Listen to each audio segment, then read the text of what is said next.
Happy New Year and karibu sana to my show today, where we take a very deep look into the brewing storm and very serious crisis within the UDA party that should be very obvious and clear for all to see. But before we do that, I'd like to take this opportunity to pay tribute to two extraordinary human beings who passed on in the last few hours of the year 2022. Last year, broadcaster, news anchor Catherine Kasavuli, and the greatest soccer player of all time, without doubt, in my book, Edson Arantes do Nascimento, better known as Pele. Now, in my opinion, when people pass on, their lives should instruct us. Their lives should be classrooms, so that we learn something to do better, to be better. Now, granted, Kasavuli was a Kenyan who would not be recognized outside the borders of Kenya, while on the other hand, Pele was somebody known in every corner of the globe. But they both had something in common, that we can learn from. They both had a gift, and they were able to use their gift to become extraordinary people.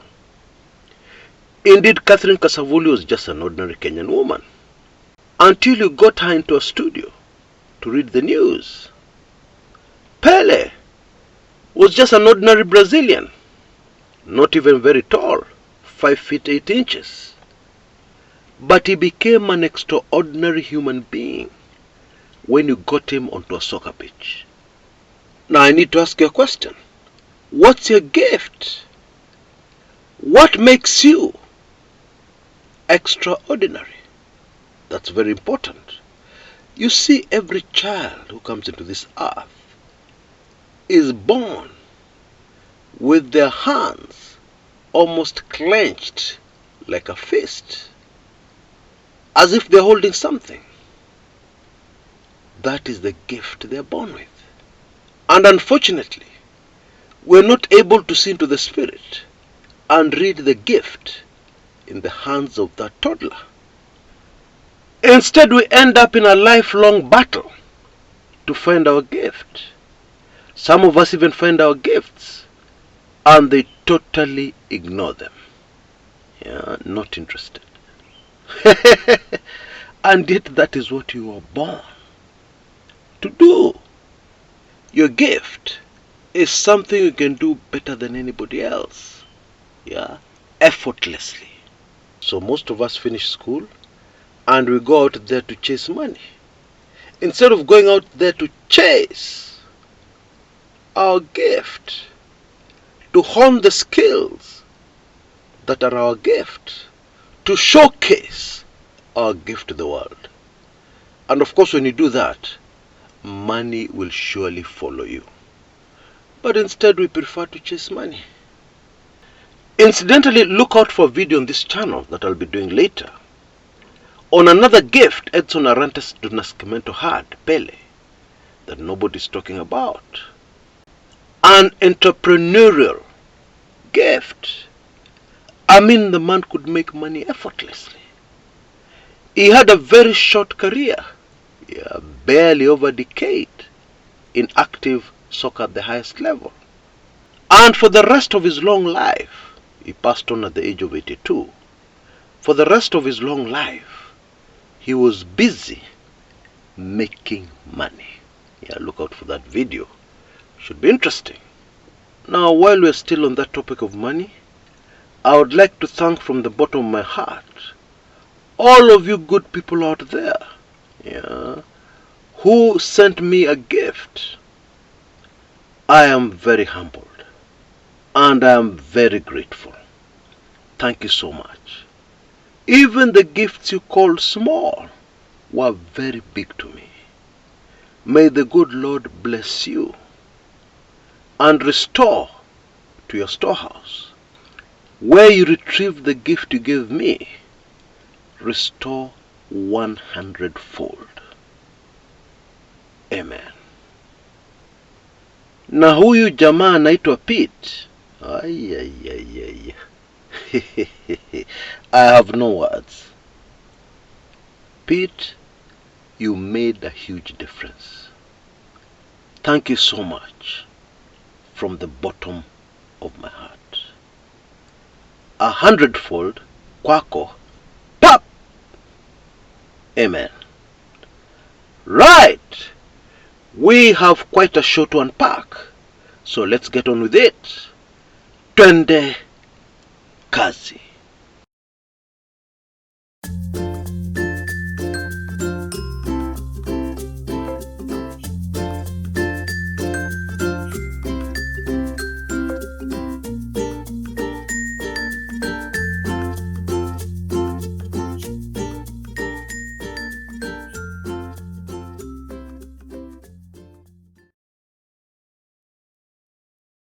I find it absolutely amazing, more than super fascinating, that even at the very highest level of being a deputy president or a vice president, the job of president looks very easy until you sit in that very hot seat.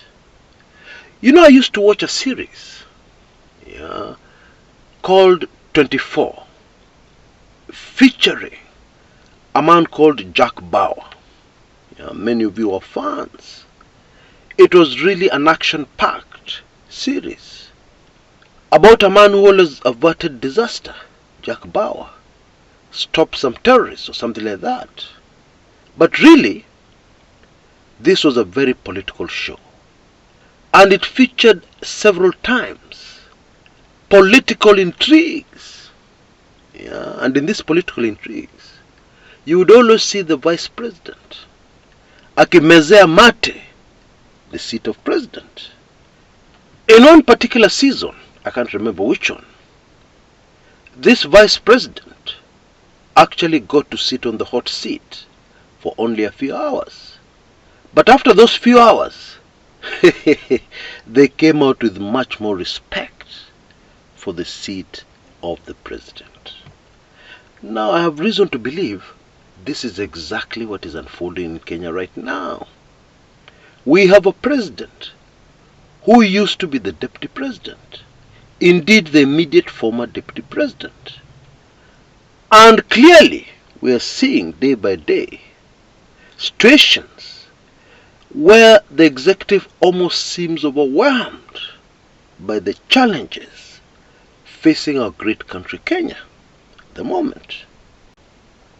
And his latest challenge is inside his own bedroom. Oh yes, the UDA party. We have a governor in Nairobi, Johnson Sakaja. Is trying to bring sanity into the city of Nairobi. He has his own ambitious plans and agenda. And this simple policy decision seems to be splitting the UDA party right down the middle. Because on one side of the party is the deputy president, Rigathi Gachagua, who is very much opposed to Sakaja's moves against matatus in Nairobi City. And very strange, Sakaja is getting support from some very unlikely sources. Francis Atwoli, for instance, the Kotu boss, is firmly on Sakaja's side. And it gets even more interesting, because Francis Atwoli hails from the Mulembe Nation. Sakaja also hails from the Mulembe Nation. So what do we have here? Tribal politics? Actually, it is much more complicated than that. You see, politicians from Central Province, from the House of Mumbi, have always been very sensitive to the feeling of the people on the ground. Let me give you a quick example. When President Uhuru Kenyatta decided on a very noble cause of ridding the country of the importation of substandard products, where people make super profits, but the economy and the consumers suffer in many ways. This noble cause touched the House of Mumbi in a very big way, because many members of this community are businessmen, businesswomen, entrepreneurs. They always bring in containers into the country. Now you imagine, you've spent your money, you spend your time, your containers finally arrived into the country, and then it is declared that the goods there are substandard, and the entire container is burnt, reduced to ashes. Now, many of us do not understand this great Kenyan community. You can do many things to a Kikuyu. You can even kill them, or kill their relatives. The impact will not be that big. But you touch their money,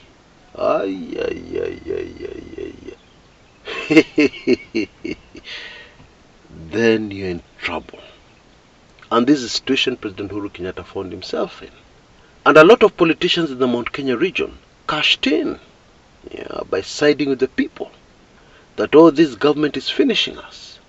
This government is banning our goods imported into the country. This government has caused us massive losses. We all remember the backlash against former President Uhuru Kenyatta. And it should have been clear to everybody that those who supported the anti-Uhuru Kenyatta campaign became very popular with voters on the ground overnight. You see, with very few exceptions, Mount Kenya politicians are usually opportunists. Don't get me wrong, virtually all politicians are opportunists. But Mount Kenya, they are a notch higher, the politicians from this region.